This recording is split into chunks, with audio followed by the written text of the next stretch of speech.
My name is Sophia Carter, and I spent most of my life invisible to the people who were supposed to love me the most. My parents, Richard and Linda, had high expectations for me from the day I was born. They wanted me to follow their carefully scripted life plan: good school, prestigious college, flawless career, perfect marriage. I didn't fit their mold. When I told them I wanted to pursue photography, they laughed. "Why would anyone pay you to take pictures?" My father sneered. "You'll starve," my mother added, shaking her head. I tried to follow their rules. I went to business school, got a corporate job, and wore suits every day. But inside I was dying. Every spreadsheet, every endless meeting, every forced smile was a reminder that I wasn't living my life. I was living theirs. At 28, after a particularly brutal year at work where my boss humiliated me in front of everyone, I quit. My parents were thrilled. Finally, they said, I was facing reality, but in truth, I was starting my journey toward my own version of success. I sold my car, packed my camera, and moved into a small apartment in Boston. The rent was high, but it was mine. I started taking freelance photography jobs, weddings, local magazines, small business shoots. It was slow, painful, and exhausting, but I felt alive for the first time in years. The turning point came when I met Ethan, a small-time gallery owner, who saw something in my work that no one else did. "Your photos tell stories," he said one evening as we reviewed my portfolio. "People feel them. That's rare." With his help, my first exhibition sold out. Then came magazine features, then clients who paid me more than I had ever imagined. Within 5 years, I had my own studio, assistants, and enough income to live luxuriously. I had finally built a life that was mine, not theirs. Meanwhile, my parents never missed an opportunity to remind me of my failures. At every family gathering, my brother Ethan, their golden child, would brag about his promotion or raise, and my parents would smile and nod, ignoring my accomplishments. I learned to stop caring, or so I thought. One evening, as I scrolled through social media, I saw a post from my mother. It was a request for advice about managing a community charity project, and underneath it, she had tagged me. My stomach sank. They're finally noticing me, but not for who I am. They want something from me. And that was exactly when I realized life had given me the ultimate chance, not just to succeed, but to show them that their laughter had fueled my rise. 2 weeks after seeing her post, my phone rang. It was my mother. My heart didn't skip. It sank. "Sophia, hi. I saw your work online. You're doing well," she stammered. I paused, letting the silence stretch. "Yes, Mother, I am." She coughed nervously. We were wondering if you could help with the charity project. You know, guide the photography part." I let out a small laugh. "Oh, so now I'm good enough to help you?" After years of being mocked, there was another awkward pause. "We just thought you could give advice." "You have experience," she said meekly. I glanced at my studio. My walls were lined with awards, magazine covers, and photos that had been purchased by collectors. I had built something they never believed I could. "Sure," I said slowly. "I'll help, but on my terms." And so it began. The next week I arrived at the event. My black luxury sedan glided into the driveway. Not flashy, but enough to catch attention. People whispered as I walked in, cameras clicking and assistants taking notes on my direction. My mother's eyes widened. She hadn't seen me like this before. Confident, poised, undeniably successful. Her smile was strained. She tried to play it casual, introducing me to the board of the charity as our daughter who's done amazing work, but I could see the envy, the disbelief behind her forced politeness. At first I worked quietly, guiding volunteers, setting up lighting, and instructing photographers. My parents tried to involve themselves, but I politely redirected them. Each time my mother offered an unwanted comment, I simply smiled and continued. By the end of the day, everyone was talking about me. "She's incredible," they said. "Her vision is unmatched." And my parents? They were left standing to the side, whispering to each other. It was in that moment, seeing the mixture of pride and regret on their faces, that I realized something profound. They could no longer ignore me. Their laughter from years ago had become fuel for my success. Their neglect had forged the woman I had become. That night, as I drove home, I felt a quiet satisfaction. Not revenge through cruelty, but through proof. Proof that I had risen despite their disbelief. And I knew the real test was yet to come. A month after the charity event, I received an invitation that made me pause. My parents were hosting a gala, a high-profile, black-tie charity fundraiser, and somehow, my name was listed as a guest of honor. I laughed quietly to myself. Guest of honor? The girl you mocked for years? Daniel, my partner, raised an eyebrow. You're actually going? I smiled. Oh, I'm going, but not for them. I'm going to remind everyone, including them, who I am. The night of the gala, I arrived in a sleek, midnight blue luxury sedan, my portfolio tucked under my arm. The valet barely recognized me as I stepped out. Cameras flashed. People whispered. I was here not just as a guest, but as a force to be noticed. Inside, chandeliers glittered. Waiters carried trays of champagne, and the elite of the city mingled. My parents spotted me instantly. Their conversation froze mid-sentence. My mother's lipstick smudged slightly as she tried to compose herself. My father's jaw tightened. Is that Sophia? My father muttered under his breath. I walked past them confidently, greeting influential art collectors and philanthropists I'd met over the years. Everyone seemed to know me, to recognize my achievements, while my parents looked like they had been caught off guard in a play they didn't rehearse for. Finally, I reached the center of the room, where a large photograph exhibition showcased my work, every image a testament to the years they dismissed me.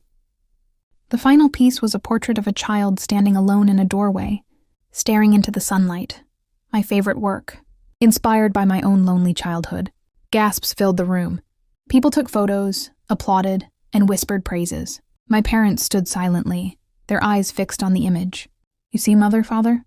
I said softly, my voice carrying across the gallery. This is what I created when you didn't believe in me. This is the life I built without your approval. My mother's face paled. Sophia, No, I interrupted gently. Save it. The words you didn't give me then don't matter anymore. The actions you take now, that's what counts. But don't expect me to drop everything for your approval. I built this life for me. As I moved through the gala, mingling with guests, my parents followed at a distance. Their whispered apologies were drowned out by laughter and admiration around me. For the first time, I truly understood.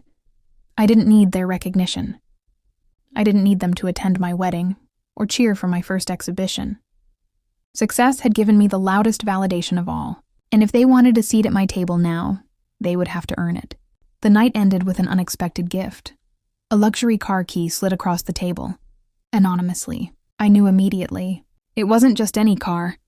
It was a sleek Porsche I'd admired for years. A silent acknowledgement from someone who respected my achievements. And I smiled. Because I realized something. My parents might have finally remembered I existed, but the world had been remembering me all along. A few weeks after the gala, my inbox started filling with messages, some from old clients, some from admirers of my work, and a few from my parents. Sophia, we're organizing a community fundraiser. Could you help us with photography? My mother wrote. Your expertise would be invaluable, my father added in a separate email. I stared at the screen. My first instinct was to delete the messages. After all, they had ignored me for decades, missed my wedding, and mocked every attempt I made at building a career. But I paused. This was my moment. Not to punish, but to assert control. I replied calmly and clearly. I will help, but only if I'm credited as the lead photographer. And if my fees are paid at standard professional rates. I don't work for free for people who didn't believe in me. The email stopped for a day. Then came a phone call from my mother, her voice trembling. Sophia, we just want to make things right. Please help us. I didn't answer immediately. Instead, I walked to my studio, looking at the walls lined with my accomplishments.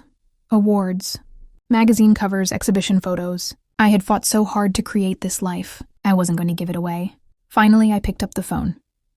Mother, Father, I'll help with your project, but let me make one thing clear. I am not the child you ignored.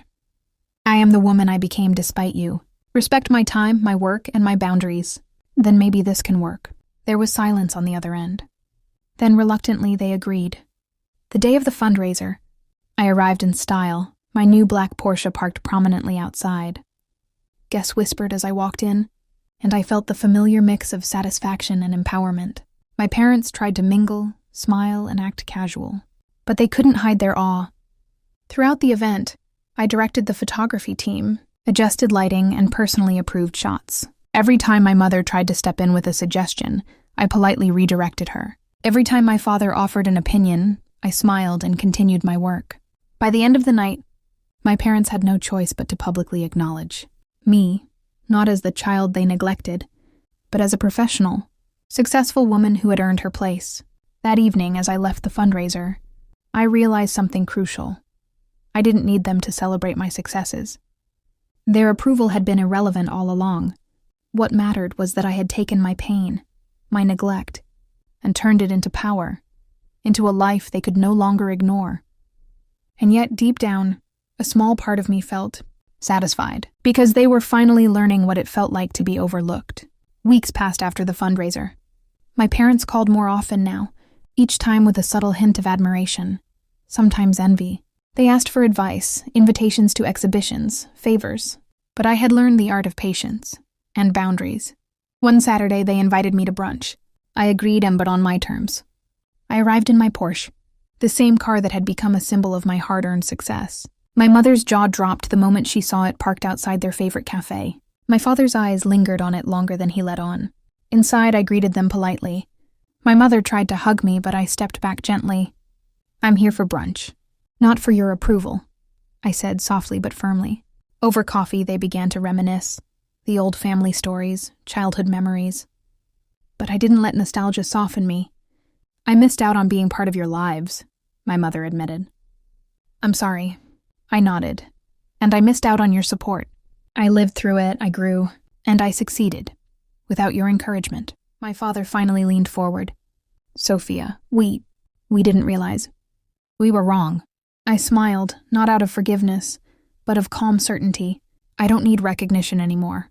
I have Daniel, my studio, my career, a life I built on my own.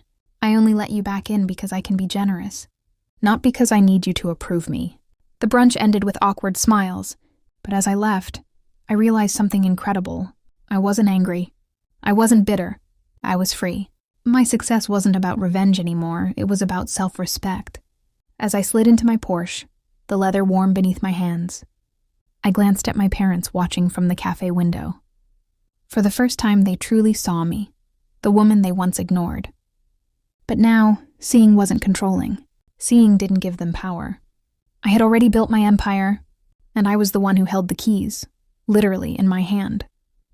Driving away, I felt a profound sense of peace. I had turned neglect into motivation, doubt into determination, laughter into fuel. And in the rearview mirror, I watched the world, and my parents, finally recognize the woman I had always been, long before they ever noticed.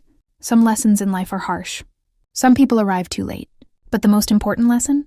You are enough. And sometimes, success is the loudest answer to those who doubted you.